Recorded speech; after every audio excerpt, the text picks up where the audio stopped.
going with the camera placement.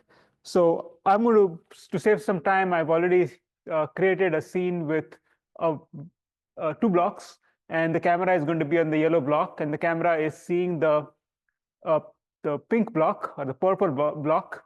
What we'll do is there are 3 steps. One is I'll show you how to use the MuJoCo viewer to set up the camera so that the camera is seeing the purple object or the purple block.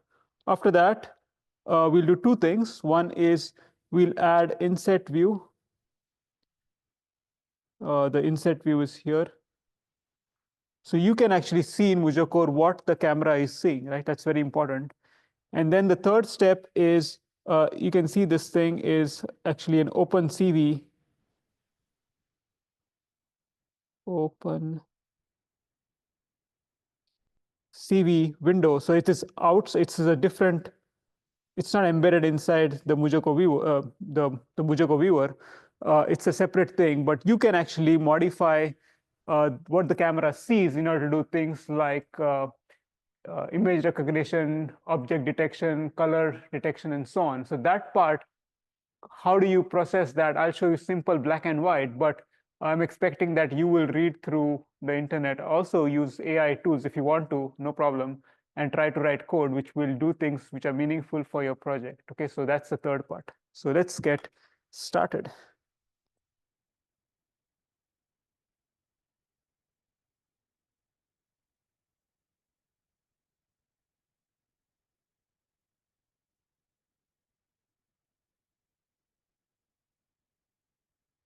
Okay, so here is the MuJoCo viewer, which you can run by typing this command. I've already, as I said, created a block with camera. So let's put it here.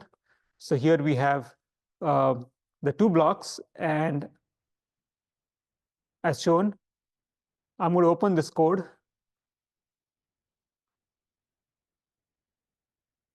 Okay, so right now there is no camera setup in this XML file.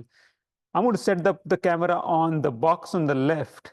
The box on the left has is this one. It's actually a free box, so it can move.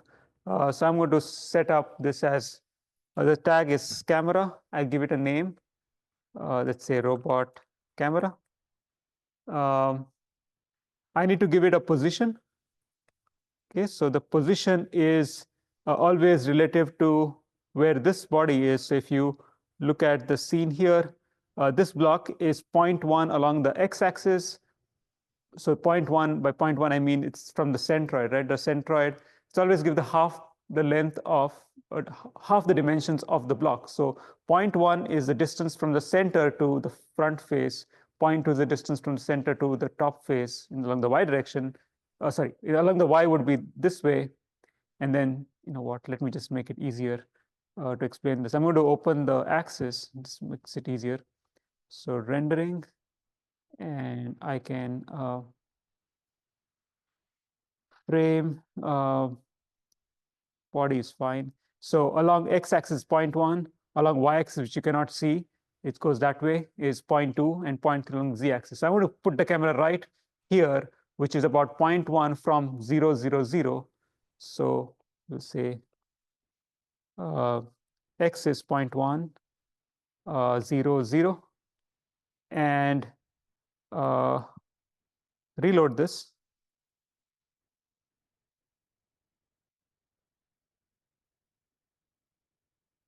Here's the reload. Okay, so you don't know what happened, but what you can do is if you turn on the camera, you'll actually see the camera. So the camera is like this. In fact, I think I'm better off moving it slightly out. And once I move it out, I can change it and move it back in. So I'm going to just move this slightly out. So that would just be moving it along the x-axis. So you can see the axis clearly. Then reload. Okay, now this camera is, we need to see the axis because we need to rotate the camera, as you'll see.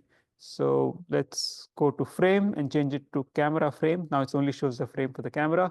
So the x-axis is this way, y-axis is that way, z-axis this way. Now it turns out the camera is seeing actually along the negative z-axis always in MuJoCo. So how do you see that? Well, you can actually change this camera from free, which is the camera which is now seeing this entire blocks, to robot camera, and you can see all green, and the camera was green, so you need to turn this off, and it sees this floor which is blue in color, right? So if go back, free, so it's seeing this floor, and that's because the camera is pointing down. Okay, so that is, it's seeing down, it's along the negative z-axis. So it's clear that in order to see this purple object, we need to turn about the y-axis, actually about the negative y-axis by 90 degrees. So minus 90 will actually make the camera see this way. So I'm going to change. So there's a parameter called Euler. And just to remember, this is going to, you need to give basically the Euler angles in degrees, not radians, otherwise you will not get, you get some weird results. So minus 90, because this camera is to be rotated about this axis and not the positive y-axis. So let's reload. Okay, now you can see that the camera is seeing here. Let's go to the camera view. The reason it's seeing green is because the camera is turned on. So let's turn it off. So you can see that it's actually rotated. It's actually seeing, you don't want it to see it this way. It needs to rotate by another angle. So let's see how we need to rotate it. So go back to free. So it's actually seeing, the top is here. It's seeing basically this part, but it's actually seeing, if you were over here, it's seeing, if you were here, if you tilt your head to the left, that's how it is seeing, right? So what I need to do is I need to turn this. So it's seeing, if you tilt your head towards, so if your head is right now along the, if you are here, and if this is the arrow which points up from your head, and if you tilt your head along this, that's how it sees. So in order to do that, I need to take the blue, which is the z-axis, and turn it by 90 degrees along the negative z-axis. So this way we'll fix it. That's what I think. Let's try it out. So minus 90, and then go here and do reload. Okay, it turned, but what is the robot seeing? Let's go to robot camera, turn this off, and you can see it's actually seeing what we want to see. So this is how you get the camera to be pointing in the direction you care about. Now we'll just go back and change this to 0.1 and reload. So it's back onto the, so here it looks, that's what it sees. It went back a little bit, and if you want to see how that looks for the camera, it is using the free camera. You can see it's actually hidden there, it's gone back. So we have now set this camera to see the purple object. So set step 1. Okay, we don't need this anymore. Okay, now I'm going to sort of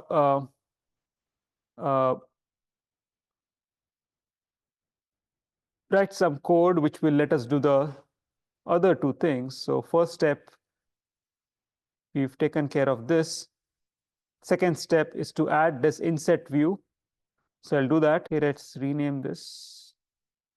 We called it MJ camera. And load it here. Okay, and then we'll change this to block with camera. And let's run this. So this is what it will see. You'll see here, right here.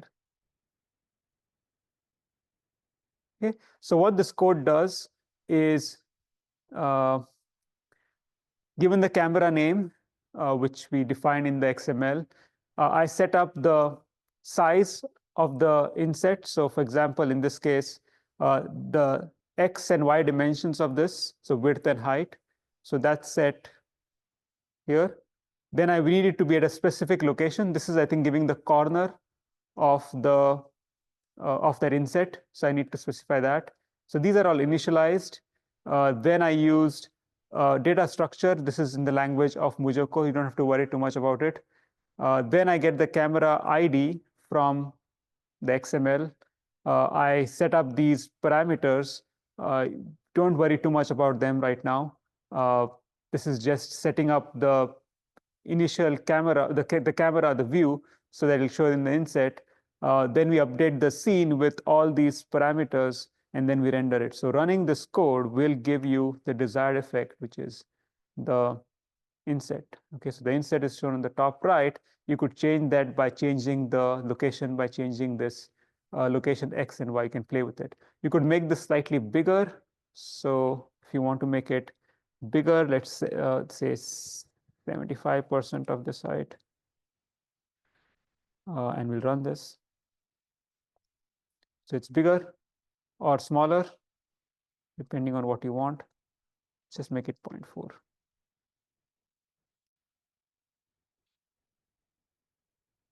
Okay, so that's, I think, good enough. Okay, so that's the step 2. We've now figured out how to get this view. Now what you want to do is, if you want to really make this, use this for things like detection, tracking, or even if you want to use machine learning image detection, you want to take this view as is and modify it in some way. So I just have some code which will take this view and make it into a black and white view and use it. And I did not write this code. Again, I used ChatGPT to write this code, and I highly recommend that you do it. When you're doing this with ChatGPT, people tend to, just make it write the whole code. Instead of trying to make it write the whole code, you can just tell it to write specific parts of the code. That way you can learn by understanding bits of code. So the code which I'm going to copy paste is after this. I need to place this. Okay. Now this one uses a package called OpenCV. It's a very well-known package for computer vision. It has lots of functions in it, and it is free. And I highly recommend you to look at it. It's like you can almost do a lot of vision stuff if you know how to use the package. You really don't need to know anything about computer vision. You can just use the package. Now, the way you import it is by typing import CV2, or we can call it anything you want. And just popular name given to is import CV2. Okay, I suspect that there was a CV1, which is the first version. This is the second one. So import, if you don't have that, you have to install it. And that would search this, but I've luckily, I will put it in the chat, so it'll save me some time. Install OpenCV-Python.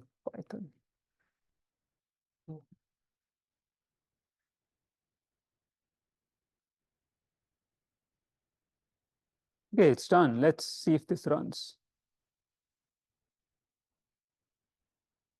Okay, so here is the view, and then this is basically an extra view. It closed because I have a 5-second timer. Let me go and fix this. Let's change this to 20 seconds. Let's run this. Okay, so this is actually an additional view. You can move it. If only I can move it. This can be moved though, but it's so small that, yeah, there it is. You can move this. Anyway, so this is just showing what it is seeing, but it's converted to black and white. Let's look at the code for just a bit, and then I will do something. I will move the camera so that you can see how it's actually. I'm not faking it. It's actually seeing what it is seeing. So it basically creates this pixels. Remember that anything which is in a camera is stored as pixels. Every dot is, think of it as a matrix, and there's a height width matrix. And because it's RGB, each of those pixels have a red, green, blue value. So it's RGB pixels. There's a depth pixels, which I don't know much about, but this is how MuJoCo reads the pixel. Anything with MJ is a MuJoCo function. And it obviously takes what is in the off-screen port. This was something which we created, the inset. Then it converts that to grayscale, then black and white. Then it's flipped. Now it turns out that by default, CV2 uses a different RGB convention. It uses BGR, I think, and that's why you need to flip. And then, of course, oh, sorry, that is a different thing. This flip, which I talked to you, RGB to BGR2 happens here. This is a different flip. It just flips vertically. Okay. And you can obviously check this out by, if you want to check what it's doing, I would just comment this out and then run this and see what it actually did. Oh, I need to change this to pixels. Okay. And then see what it did.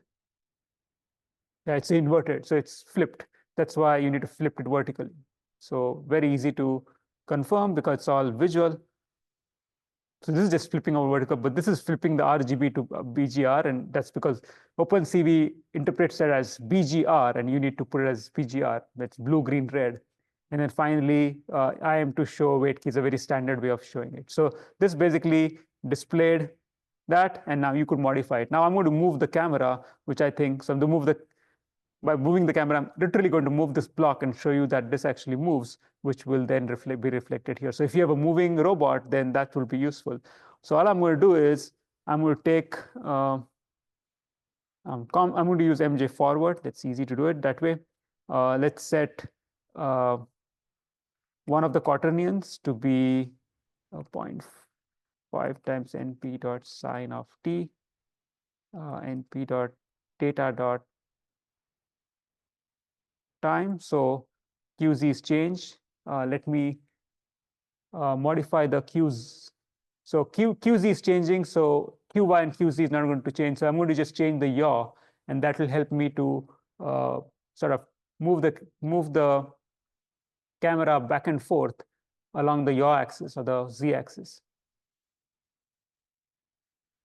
Okay, so that's that. Just decrease the amplitude.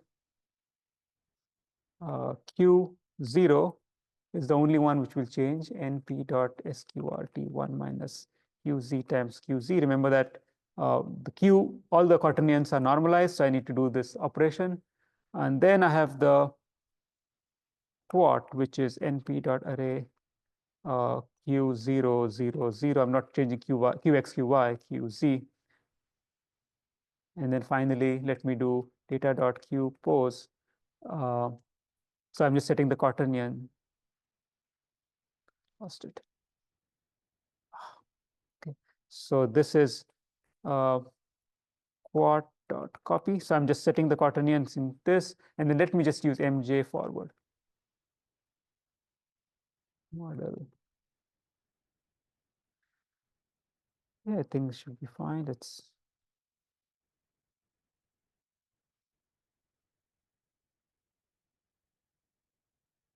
Oh yeah, I know what the problem is. MJ step is the one which I should increment the time, and that's where the problem is manually, right? Because this is not supposed to update the time by itself. So I need to change data.time plus equal to model.opt.time step. So by default, I think it's 0.002 or something like that. So time is incremented. Let's run this. So you can see that the yellow box is moving. As it's moving, the view it sees changes, which also changes the inset view. So now you are in a position to write your code. You could use this for your own purposes.